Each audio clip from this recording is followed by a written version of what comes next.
समय के साथ खुद को बदल लो, नहीं तो जिस दिन समय बदलेगा ना उस दिन बर्बाद हो जाओगे। जी हाँ दोस्तों, चाहे नोकिया हो, चाहे वो एम्बेसडर कार हो, चाहे वो HMT वॉच हो, इन सबके अंदर गुणवत्ता की कोई कमी नहीं थी, लेकिन फिर भी मार्केट से खत्म हो गई, लेकिन ये कंपनियां फिर भी बर्बाद हो गई। इसका एक ही वजह था, इन्होंने कभी खुद को अपडेट नहीं किया, इन्होंने समय के साथ अपडेट नहीं किया। अगर ये समय के साथ अपडेट किए होते ना तो आज उसी तरह ये ब्रांड होते, लेकिन उन्होंने समय के साथ अपने अंदर परिवर्तन नहीं किया। और जो इंसान या जो बिजनेस जो धंधा समय के साथ नहीं बदलता है ना, वो खत्म हो जाता है, वो मार्केट से खुश हो जाता है। और यही हुआ नोकिया चाहे वेस्टर्न कार और HMT के साथ। तो खुद को बदलो, खुद को बदल दिए जिस दिन ना, खुद को जिस दिन समय के साथ अपडेट कर दिए ना, चमत्कार हो जाएगा। अगर चमत्कार नहीं होने वाला होगा ना, फिर भी हो जाएगा। इसलिए खुद को बदलो। जो इंसान खुद को समय के साथ प्रकृति में अगर सफल होना चाहते हो तो आर का होना बेहद जरूरी है। जी दोस्तों, मैं बात कर रहा हूँ रीजन। जिस इंसान के पास रीजन हो जाता ना, जिस इंसान के पास मुद्दा हो जाता ना, जिस इंसान के पास आग हो जाता ना, वो जिंदगी में कुछ भी करने को तैयार हो जाता। अगर आपके घर में, अगर आपका पड़ोसी, आपका रिश्तेदार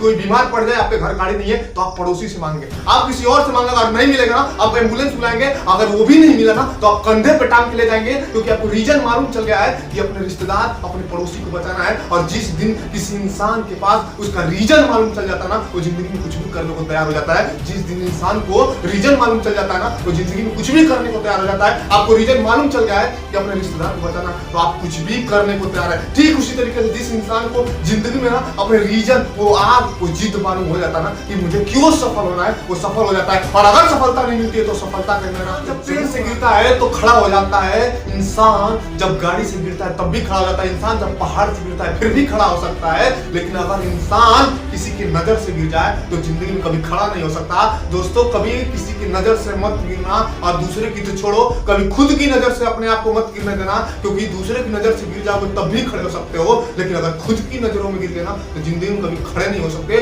तो खुद की नजरों में अपने आप को ऊपर सोचो, ऊपर रखो, क्योंकि कहा जाता ना, तुम वो कर सकते हो जो किसी का बाप भी नहीं कर सकता। तो खुद एक बार दो भाई समुद्र के किनारे टहल रहे थे। दोनों भाइयों में किसी बात को लेकर झगड़ा हो गया, तो बड़े भाई ने छोटे भाई को खींच के झापड़ मारा। तो छोटे भाई ने रेत पे लिखा कि आज मेरे बड़े भाई ने मुझे थप्पड़ मारा। दूसरे दिन फिर वैसा हुआ, फिर दोनों भाई टहलने निकले। छोटा भाई समुद्र में नहाने लगा, और नहाते वक्त वो अचानक डूबने लगा। तो डूबते वक्त उसके बड़े भाई ने उसे बचाया। तो उस छोटे भाई ने उस पत्थर पे लिखा कि आज मेरे बड़े भाई ने मुझे बचाया। ये जब बड़ा भाई ने छोटे भाई से पूछा कि जब मैंने तुझे मारा तो तुमने रेत पे लिखा कि मेरे भाई ने मुझे मारा, और जब तुम्हें मैंने बचाया तो तुमने पत्थर पे लिखा कि मेरे भाई ने मुझे बचाया। तो उस छोटे भाई ने बड़ी सुंदर जवाब दिया कि जब हमारे साथ कोई गलत करे तो उसे रेत पे लिखना चाहिए ताकि जल्दी मिट जाए, लेकिन अगर जब कोई हमारे साथ अच्छा करता है तो उसे पत्थर पे लिखना चाहिए, ताकि चीज हमेशा याद रखना कि बेहतरीन दिनों के लिए ना बुरे दिनों से लड़ना पड़ता है। MDH मसाला की शुरुआत एक छोटी सी दुकान से हुई थी, लेकिन आज MDH मसाला एक ब्रांड बन चुका है। कोको कोला, जिन्होंने शुरुआत के साल में मात्र 25 बाटलें ही बेची थी, लेकिन आज कोका कोला पूरे वर्ल्ड में राज कर रहा है। MS धोनी, जो कि क्रिकेट से पहले एक टिकट कलेक्टर थे, लेकिन आज क्रिकेट की दुनिया में उनका नाम है। रजनीकांत, जो कि बस में एक कंडक्टर थे। नवाजुद्दीन सिद्दीकी, जिनको फिल्म से ये कहकर निकाल दिया गया था कि तुम्हारी शक्ल अच्छी नहीं है। अमिताभ बच्चन, जिनको मोटी आवाज के कारण बाहर निकाल दिया गया था, लेकिन इन सब की जिंदगी बड़ी संघर्षपूर्ण रहा। इन सब ने एक ही काम किया जो आप नहीं करते हो, इन्होंने कभी हार नहीं, पीछे नहीं हुआ, बैक नहीं गए, इन्होंने हमेशा आगे बढ़े और बाउंस बैक किया अपनी जिंदगी में, जिसका नतीजा रहा कि आज सफल है। आपको भी वही करना होगा जिन्होंने ये किया होगा, क्योंकि अगर सफल बनना है तो आपको वो करना होगा जो सफल इंसान करते हैं, तभी आपको सफलता मिल सकती है। आपको भी करना होगा बाउंस बैक, तभी आप सफल